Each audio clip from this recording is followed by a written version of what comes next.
Bombardiro-Krokodilo was the name of a propaganda airplane that appeared in the USSR back in 1935. Sounds like a joke, don't you agree? A flying crocodile armed with posters and cartoons. But no, it's not a joke. In the Soviet Union, such an airplane actually flew, and even performed a state task to agitate, educate, and scare the enemies of the people. It all started with the legendary magazine Krokodil, the main satirical publication of the Soviet Union. Its pages were filled with barbed caricatures of bureaucrats, alcoholics, bribe-takers, and other anti-Soviet elements. But by 1935, it seemed to the editors of this magazine that the printed word was no longer enough.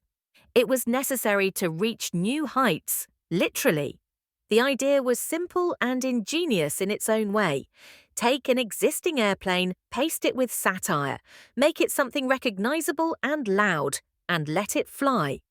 This is how the project of a crocodile agitation airplane came into being.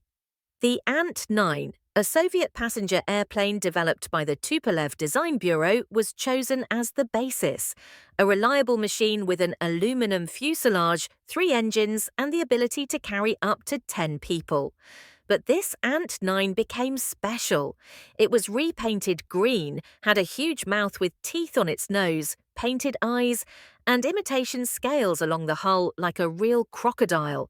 A real flying monster, but with good intentions. Inside the airplane there was a travelling exhibition, radio equipment, a projector, cartoons, leaflets, and even a place for lecturers and artists. The Agit Brigade would fly to remote villages and towns, where the plane would land on the airfield and a whole show would begin.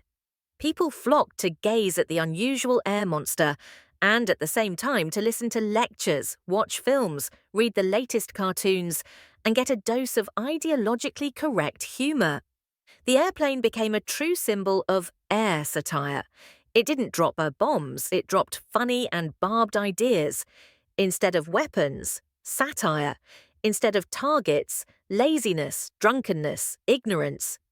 Interestingly, the people stuck to this ironic name, Bombardiro-Krokodilo, as if it were a new kind of military equipment.